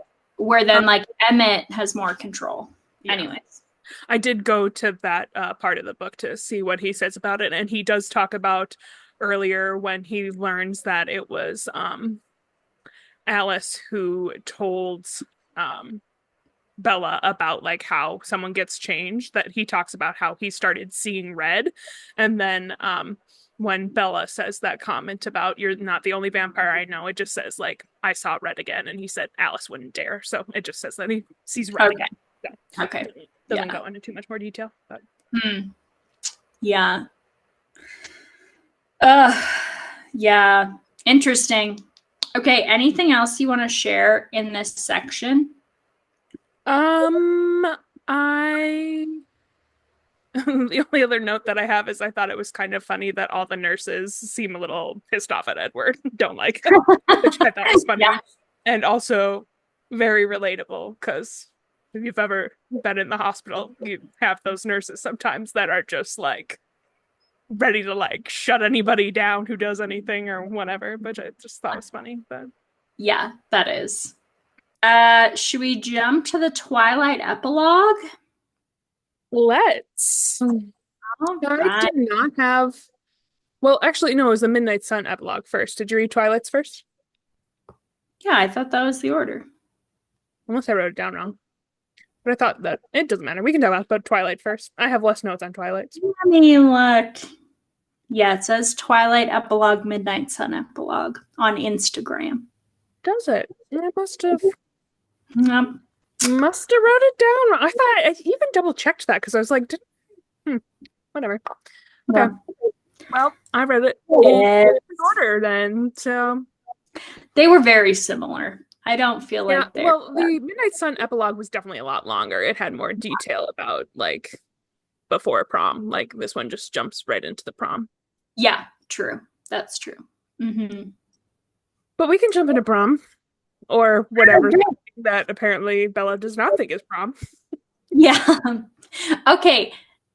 When I read that, obviously, I'm guessing you remembered that she was going to prom, so you weren't like, Yeah, especially I also read the Midnight Sun one first, and it says outright that it's prom. Yeah. So. Yeah. Okay, I thought when Bella was like nervous about what it was, I thought Bella thought Edward was going to propose. I thought that's what she thought was happening. Yeah, and I actually made a note in the Midnight Sun one about like, oh, Bella probably thinks they're getting married or something. Yeah. I forgot about that. It was that she thought that she was getting turned because that seemed more legitimate because like Edward points out, did you think it was going to be a black tie affair when Yeah. you like but that just shows us yes funny. Bella is a teenage girl right now. So. Yep. Mm-hmm. Mm-hmm. Yep. Prom, Alice having a heyday, getting them all ready. I'm really like, Alice just wanted them all to go to prom so she could buy all the dresses and tuxes. Let's be honest. I actually only have one note for the Twilight epilogue, and it is around this, and it's saying how Bella is saying whenever she fidgeted or complained that Alice reminded her that she didn't have any memories of being a human being and asked her not to ruin her fun. And I just said, love that for Alice. Literally, Alice has been so selfless this whole book, and she's like, I'm pulling a selfish. Yeah. Do not wreck prom for me. Like, yeah, I love that. I thought that was so funny. So funny. So funny. Alice is truly the best character. Ugh. Okay, I thought it was hilarious and so presumptuous that Tyler showed up at Bella's house, like without one conversation, assumes they're going to prom together and shows up for prom. I know. I forgot that 1,000% because that wasn't in the movies, but yeah. I was also just gonna interject here, and do you mind if we just like combine the two? Because like all my other notes are on Midnight Sun, and then we can just talk about like what happened first. Is that okay? Does that work for you? Yeah. Okay. All my Midnight Sun notes are about being mad at Edward. So okay. The Twilight notes are around prom and the werewolves. The Midnight Sun ones are me just being mad at Edward. So yeah, we can do both. Yeah. So what? I'm trying to remember where that epilogue starts. Oh, it's just them returning to Forks and like their everyday life, and then goes into prom and. Yeah, so in the Midnight Sun version, we get a lot, before prom. And I think in this section, it's like really clear that Edward is 100% intending to leave Bella after she's recovered from her injuries. He's going to leave, and he's just kind of waiting these like weeks/month and trying to just like absorb the happy memories while he can without talking about the future because he's gonna leave. Yeah. Like a dummy. It's so mean. That's so much worse. PSA to everyone. If you're not into someone, just end the relationship. You're not doing anyone any favors, everybody. Terrible advice. Yeah. I didn't have like a ton of thoughts on this at the beginning, but I definitely have some notes on it at the end. The beginning, I was more like, oh, so we don't get any resolution between Charlie and Bella. Like, No, they no just kind resolution. Yeah, no resolution between Charlie and Bella. We get nothing between Edward and Rosalie. yeah, Um, we don't get to find out like Emmett and Rosalie are yeah, reunited after all this. yeah, because we like Emmett talks about like changing her mind. They do briefly touch on it for like a sentence saying that like nobody was able to do anything to change her mind. But I'm like, I wanted to see what Emmett did. Like, Yeah. yeah, Yep. so that Yeah. was disappointing. I also had a note here about there's like Bella's worried about going back to school because of everybody like looking at her and whatnot. And apparently Jessica started a rumor that she went to Phoenix with Edward to introduce Edward to her mom. And I was like, well, that worked out nicely that like was a better story and Bella didn't have to explain anything. But what a horrible friend! Literally. Make up a story. Like, I just, Uh, oh, yeah, she's really the worst friend. They never paint her as a good friend, but yeah, she's the worst friend. Actually, speaking of good friends, we didn't touch on that Alice comes and does all the care for Bella. Like, yeah, and is there like every day, and that Charlie is very won over by Alice, which I thought was cute. yeah, I have a note from a quote that's specifically it says Charlie never objected to anything involving Alice, and I'm like, I love that. Yeah, Like, yeah, so good. love that he loves Alice and Carlisle and hates Edward. Yeah, and it talks about how like there's visiting hours and Edward can only Yes. be there at certain times, and that Alice is much more like openly like there and Charlie sees her versus Edward is hiding in the shadows again. Yeah. So funny. Mm. Also, like Charlie and Amy of One Mind. Love Carlisle and Alice. Not so sure about this Edward character. This is probably why I like Charlie as much as I do. I feel like honestly, of all the characters there are, I might be the most similar to Charlie. Truly, I think that might be accurate. Really. That's so funny. And maybe I don't know. Feel however you feel about I that. mean, it could definitely be a little sad for sure. He's a sad character, but I mean, I don't Yeah, relate as much to the sad parts of him. But I do live by myself, so not estranged from an ex-wife and a daughter. So there's that. But true. True, true. Oh man. What a time. Um let's see. Yeah, there's some we also get some cute details very briefly about Emmett and Bella becoming more friends, and that Bella specifically talks about how she thinks Emmett really likes having her around because he thinks that humans are so funny and that all her perspectives on everything just make him laugh. Yeah, so I thought again that was cute, like that setup. oh, we also get the detail that Emmett and Rosalie are not even eating at the same lunch table anymore. Yeah, uh-huh. Outside or hide in their cars if it's sunny. Yep, So true. that's Yeah, a Rosalie is being the worst. Absolutely. Yep. Uh, I would have okay. thought since Midnight Sun is much longer than Twilight that we would get some resolution here between them, at least somewhat, or them Yeah. talking to each other, acknowledging each other, something. Yeah. No, But at this point, we're led to believe Edward has not spoken to Rosalie since she didn't switch clothes with Bella. yeah, They have like not which was spoken. probably only like yesterday, but no, just kidding. Right. I know. Yeah, when I made that note, I definitely thought it was like a month. So, I which at think this it is point, like at this point, the prom. Yeah. yeah, Yeah. because it is. I think the epilogue is like a couple weeks to a month, maybe somewhere in there. So Yeah. Yeah.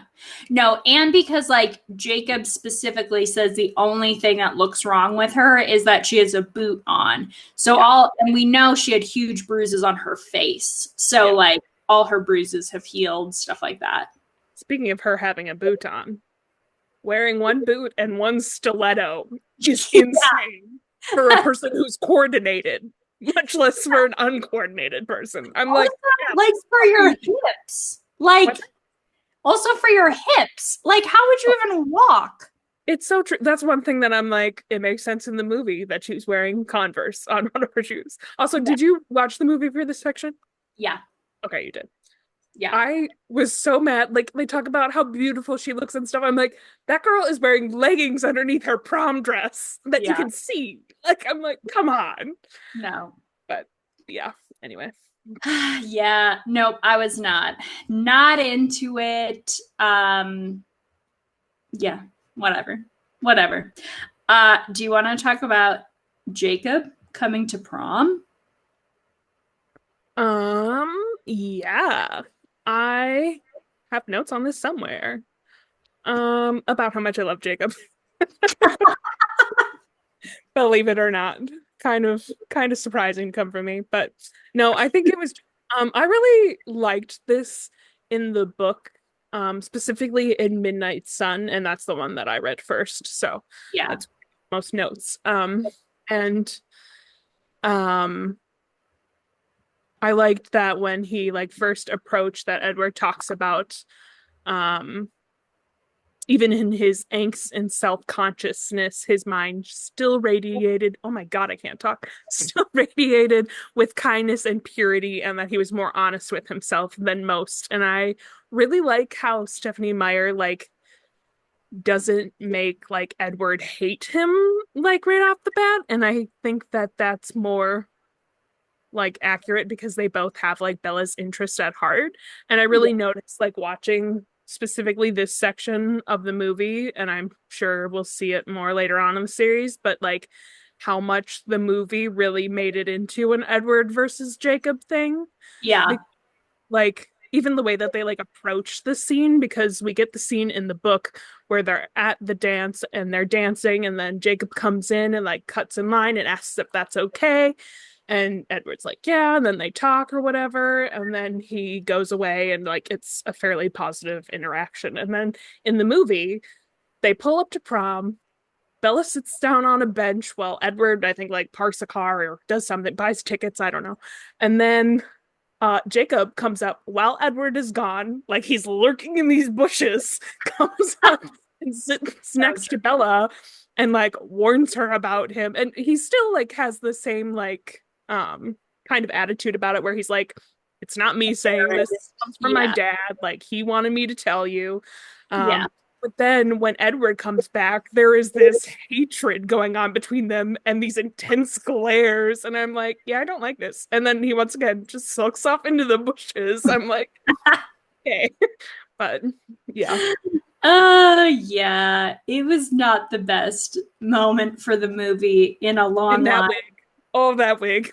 So Yeah, bad. I forgot it's about so it. I bad. also totally forgot that Jacob came in at this section. So I got excited. I'm like, that's right. I forgot about this. Yeah, yeah, yeah. I obviously didn't remember because I remembered so little. Yeah. Um, yeah, I thought this was really interesting. One, it makes sense that like Billy is so paranoid and is like Bella obviously got hurt because Edward attacked her. Like, and so I think like yeah, I just think that is really interesting, this interaction. I wish we could get more in I New Moon. know. Edward says something about how the tribe is going against the treaty that they made and that that's protecting them. But at this point, there was killings happening in the area. Like, we don't really go back to that because, like, Charlie was investigating these killings where there's human footprints, and I don't think it's ever officially confirmed, but like, it's presumed that that was like James and, or yeah, they talk about that they killed someone in Seattle. But Yeah, James and why am I blanking on all of Victoria. James Laurent and Victoria? Yeah. Yeah. Um, And so there was vampire killings going on, and they have no idea that it's not the Cullens because they don't know there are other vampires there. So Right. they think that they're breaking the treaty, you know? Right. So For sure. I'm like, some good old communication could have solved this problem. Truly. And most of the problems Yeah, very in true. in this book, not all of them, thank And good. this one I feel is a little more realistic that there isn't communication because Billy is like terrified to talk to any of them. So that kind Yeah. of check. So Yeah. Yeah, for sure. We also get a note that Jacob has dramatically grown, that mhm. he's all of a sudden over 6 feet tall. Um, yeah, which, okay, so I am wondering if the other vampires being there, Laurent and James and Victoria, then prompts the start of the werewolves coming back. I know, Because, I want more insight to this. yeah, yeah, I'm I gonna pay, absolutely do.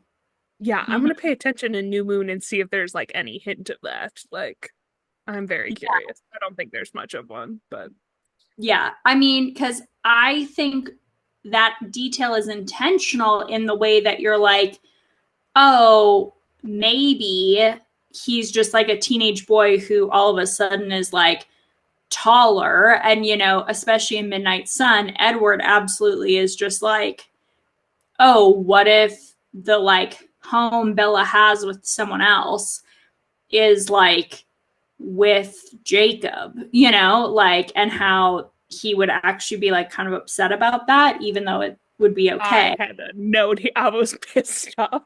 I'm Yeah. just like, because I get like he doesn't want her to like end up with him or something or whatever, but he says about what did he say? And I don't know. He was talking about like if their home would be like in La Push or something, and oh no, it's not the note that I had. Oh, it said something about how Edward was really irritated at what Jacob represented, someone good and kind and human. And I'm like, okay, this really pisses me off because the whole reason that he's like taking her to prom is because he's having this like vision, not a vision like Alice has, but just this idea in the Yeah. future of being with like her children and telling them the story of that time she went to prom or whatever, and he doesn't like to think about the other person there, but there's a person there. And I'm like, okay, if you actually like are looking at it from that perspective, you should be happy that there is some good, kind human that could Yeah. potentially be like I get, but I don't know. I was annoyed. I think that's fair, but I also think that's like the classic, like, you break up with someone and you want them to be happy, but you don't want them to be happy with anyone you know right now. Seems weird. And like, maybe they were into them the whole time, like, I think that detail shows that like he actually doesn't want this, like, but he just won't admit to himself. Like, it really is like he believes he's such a monster that he's not willing to let himself feel what he actually feels about this situation and accept it. Yeah, I think I got particularly annoyed at this point because he wasn't mad at Jacob. He specifically Yeah. says that it wasn't Jacob that irritated him. It was the idea of someone good and kind and human. And I'm like, it's exactly what you should be happy about. Like I get putting off in the future, but I'm like, No, it is dumb. It is dumb. And again, it's because he won't be honest about what he wants, yeah. and he's being the worst. Hmm. Uh yeah. Yeah, but to jump to Jacob, I also think the idea of we will be watching you is really interesting, particularly going into New Moon, where the werewolves are going to play a pretty significant role. Yeah.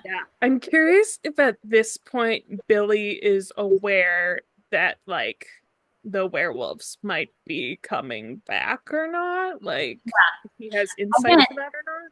yeah, that's my hypothesis. We'll see reading New Moon. We won't get as much info, but yeah, my hypothesis is the change is starting, and maybe no one has become a werewolf yet. Or, like, I don't think Jacob is a werewolf necessarily in this moment, but we know he's changing, right? He also talks about Bella's perfume being really bad, which I think is the smell of Edward, like that she smells like the vampires. Yeah, because that was the other time that he mentioned it when it smelled rancid in the kitchen, and it was just after Edward had left. Yeah, Yeah, that's true.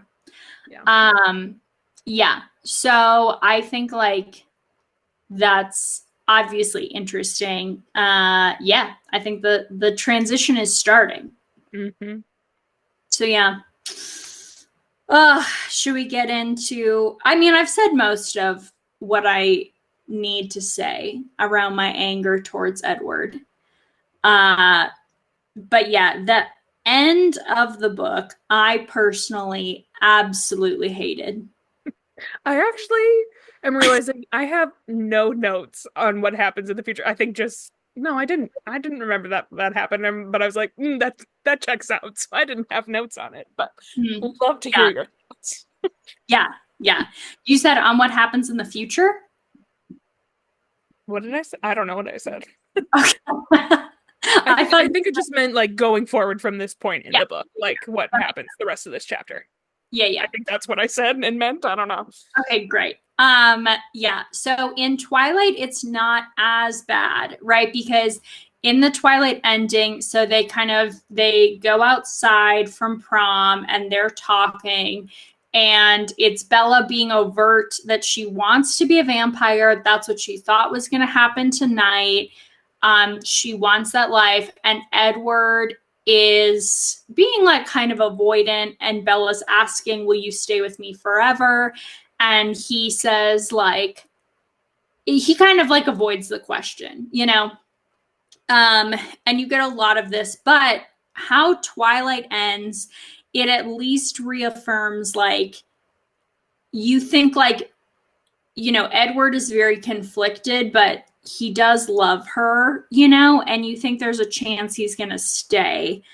uh I just think about like finishing this book, not knowing if other books were coming out, and being like, this is how it ends is so disappointing. Mm. It like, I just like, it feels like it undercuts so much of what Bella went through. Like the whole time she's been so accepting of his family.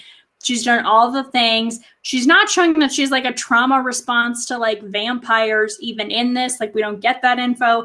And for Edward to just like kind of like cut her out at this point, like, Yeah. is just so frustrating. And again, I think it makes sense for his character. I'm not even criticizing that. I just hate it. I just hate it personally. Like, it's not in any way a satisfying ending to this story in my book, particularly in Midnight Sun, where you know he's just kind of placating her. And it's absolutely like he's gonna end it, and he's just doing this and having all of this to kind of like help Bella in this like transition as she's healing, and then he's gone. Which also, I just think, again, Edward makes a lot of mistakes because he hasn't had these emotions as a human ever, and so the vampire him doesn't make good informed decisions. But you would think that he could figure out that he's gonna only cause more pain by pretending that things are fine. Like, because we're led to believe this is like a month where he acts like everything is normal. And if he had been honest and been like, I can't live with the danger I'm putting you in now, in the midst of her injuries, yeah, she would have freaked out. But long term, like, you wouldn't have done such like deep damage to her by like pretending everything was fine and okay and knowing you were going to leave the whole time. Like, it actually is like so, I think, mean and manipulative and like not cool of him. Not cool. Yeah. I So yeah. also kind of want to say something here, but it's a little bit of a spoiler. It's not a huge spoiler. You probably wouldn't care. No, you can Okay. say. It'll piss you off though. because it is ridiculous. But I specifically remember that in New Moon, it's a while before he leaves because we get a little like montage of her in the fall months, just like staring out into an open window where like leaves are falling and stuff. So Yeah. it's going to be multiple more months too before he leaves. I don't remember what happens in that time, but I'm like, Yeah. really? That's going to be like longer than this whole book was. Like, Literally. I'm pretty Literally. sure. He's gonna like pretend play in this relationship for longer than they were than he was emotionally in the relationship. And I Longer think than that, he's known her at this point. yes, Like, yes, that's crazy. yeah, which I think particularly pisses me off because that is something I see real men do that is idiotic. And just like, yeah, it just makes me like so mad. Again, I'm not even saying it doesn't make sense for his character, but it just makes me mad. I'm just mad how the book ends. It undercuts a lot of it. Honestly, reading Midnight Sun, I'm not sure I would read New Moon. Like, I think I would just be like, I don't want to deal with this, with like the fallout from this. And I'm like, we got to deal with it.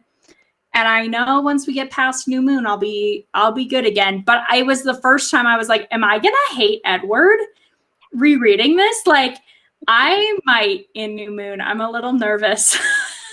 Adult Kallie might not be Edward's fan in this next book. And what would that Oh, well, even mean? I mean, definitely not for a portion of it. By the Yeah. end of it, I have a feeling you probably, I don't even, well, no, I guess I do kind of remember. Yeah, I don't know. Maybe you won't be a fan of him the whole time. I know. That's why I'm like, I don't know. I'll definitely empathize with Bella still being obsessed because, like, been there, girl. I get it. But, yeah. Anyways, not cute, not into it. I was like kind of annoyed because I've really liked doing the tandem read this whole time, and to end being mad at the books, I was very caught off guard. Yeah. I also was clearly not in a great emotional state because I had a like low grade panic attack and then kept reading the epilogue. So it was not like the best frame of mind, but like still, it was just, yeah, insane. I was doing it while listening to some bilateral music. It was very cute. Also, like, great therapeutic tip. Put on some bilateral music if your anxiety's bad, guys. If you feel triggered, recommend. Getting, I'm married to getting a all therapist. the Yeah. tips. Mm-hmm. Yeah. So, anyways, I don't have more to say except that I was mad about the book. Yeah. I did have a note specifically, something that I liked that they did in the movie. I don't necessarily like exactly how they did it, but they actually mentioned Victoria. Like Oh this yeah. the book, Also that. they don't Also talk that. about Victoria at all. Versus the You're movie, right. that's like the last shot you see is Victoria is looking over Bella and Edward while they're like dancing or whatever, and it pans to her, and then she like I don't like the ending how it ends with her dramatically walking down the stairs with like a fur coat and crap on, but I Yeah. like that they acknowledge, oh hey, she's a loose end here that we haven't talked about. So Yep. True. yeah. True. But it Ugh. does lead you to believe that the next book is immediately gonna hop into Victoria, Victoria. which I'm fairly certain we don't hear anything about her till Eclipse, but I could be wrong. I could be wrong. All right. We'll find out. Yeah. Yeah. All right, guys. So next week we will take a week off, and then the following week, which is sometime in October, we will jump in with New Moon. We will have the New Moon reading and coordinated movie times up on Instagram. I I was taking a look at this the other day, and so I have it on the calendar. The 15th will be when the next episode drops, because this episode's dropping on October 1st. And we should have the reading schedule up like over a week in advance before the first episode drop. And there should be, most likely, unless things change, 4 episodes for New Moon. So Yep. Yep. Yeah, so much shorter from here on out. It's gonna No. not be 2 months because we're only reading one book at a time. I think that New Moon is also, I could be wrong about this, the longest of the next three books. I think there's one, I Hmm. think Breaking Dawn is only going to be 2 weeks, I think. I'm not positive, but That is crazy. I know it's you a talked short about book. that it's the shortest, but in my head, it's not, Yeah, you because know? it's two movies, but Yeah. but like we talked about before, Stephanie Meyer had involvement with that one. It was like an executive producer, so it makes Right. more sense. I was gonna pull up on my computer the schedule that I had written out, but I updated my computer and it doesn't look the same, so I'm not gonna pull it up. Great. Great. Okay, final thought before we sign off for this week. Amy, first adult read through Twilight, first read at all through Midnight Sun. Do you recommend the tandem read? Did you like rereading it? Clearly we liked it enough where the plan is to continue with the podcast. Yeah. But yeah, give me some base thoughts. Well, the first 7 weeks. Now I feel a little different after us having this last recording that we do. I was Mhm. thinking how much more you liked the books than I did.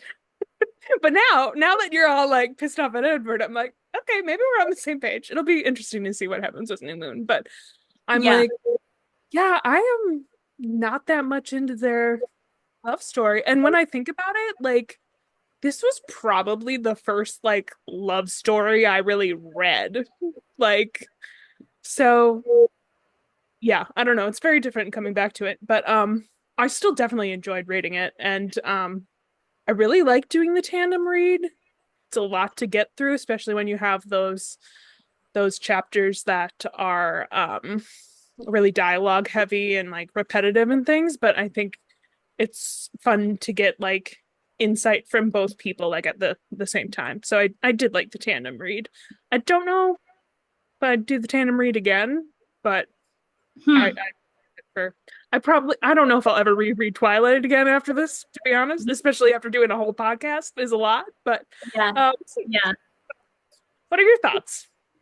Yeah, I was thinking this week about how interesting it is that this was also for me one of it was not the first like romance I saw in a book series, but it was like close, like probably in the first couple.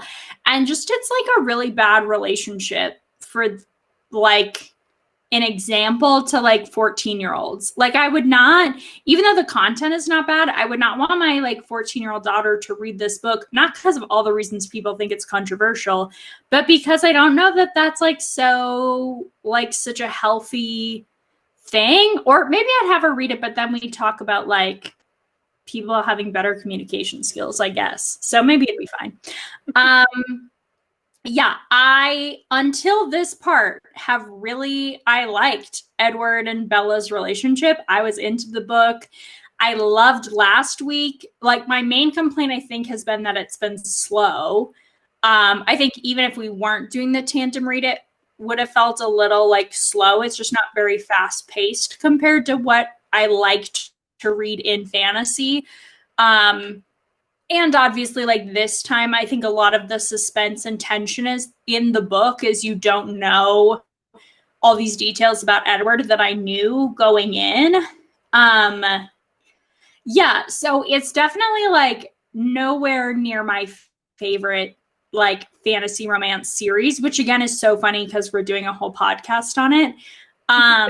It is pretty funny that we're Yeah. doing a whole podcast on one that is neither of our favorites, but used to be our favorite. Yeah, Yeah. I think like that's part of what's interesting. Yeah. So I yeah. also do think, sorry, you can finish your thoughts. Oh, yeah. No, I was just going to say, I think it would be interesting because we had already decided we, like, we're going to do all the books versus, like, if we had decided we were going to just do a podcast doing, like, nostalgia reads.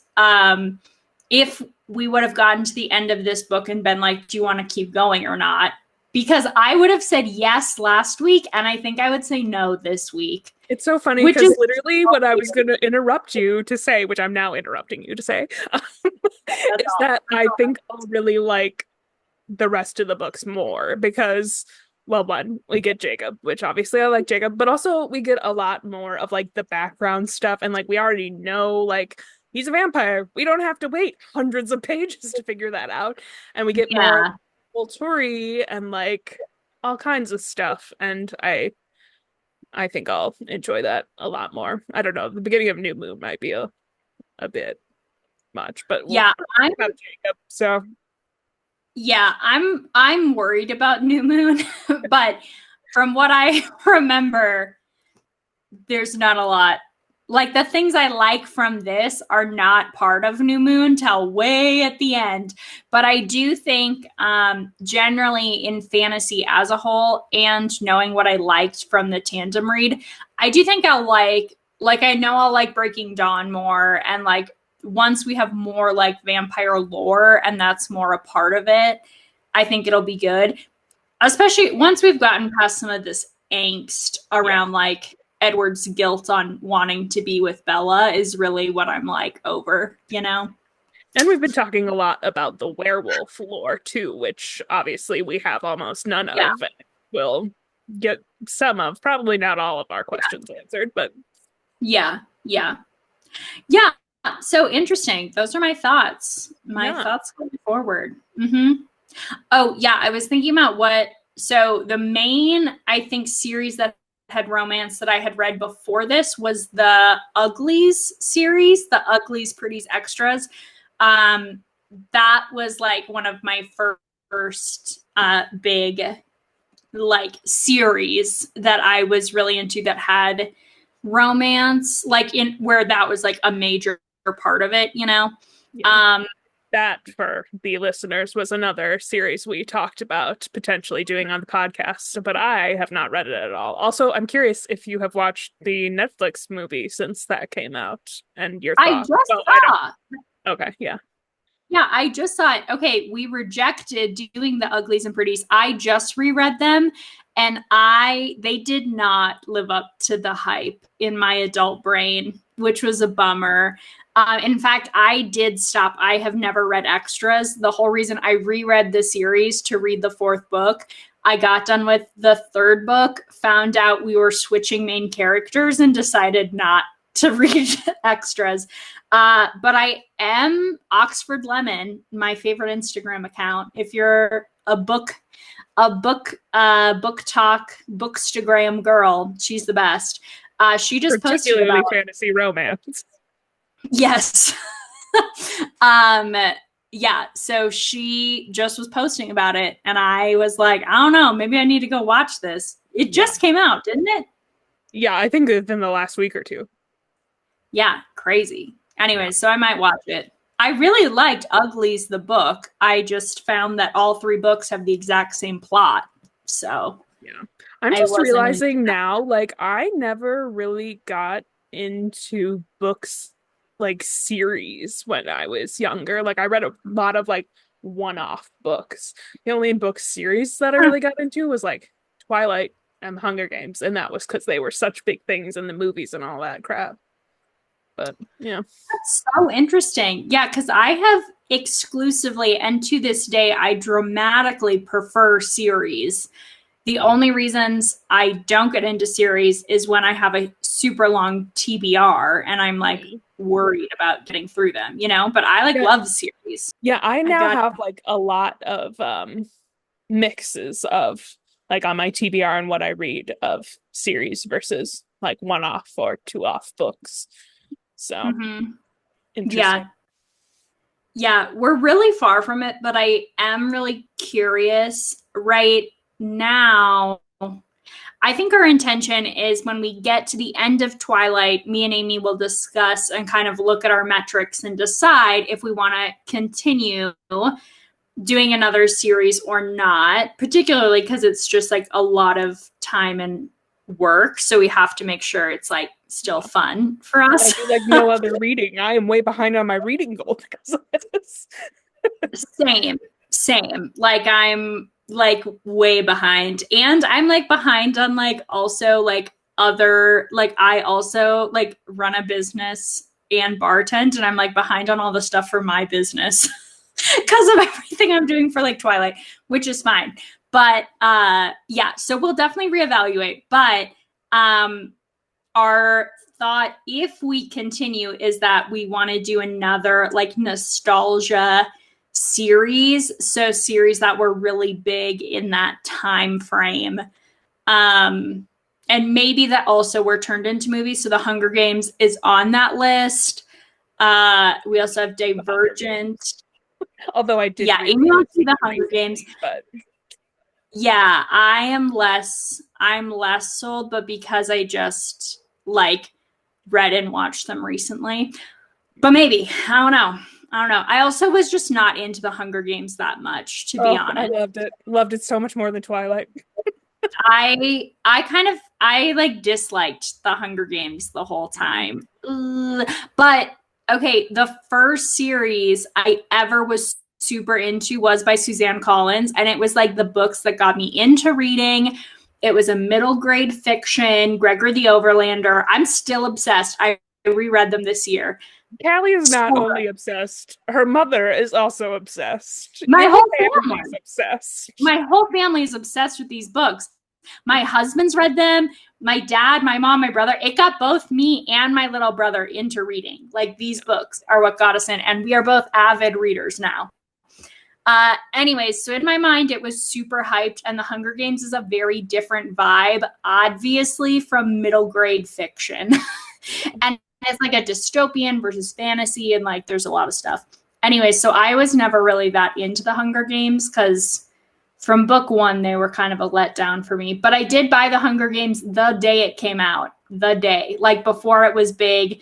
And I think that's the other thing is I read them before there was all the hype about them because I was following Suzanne Collins and she wasn't a big author yet, you know?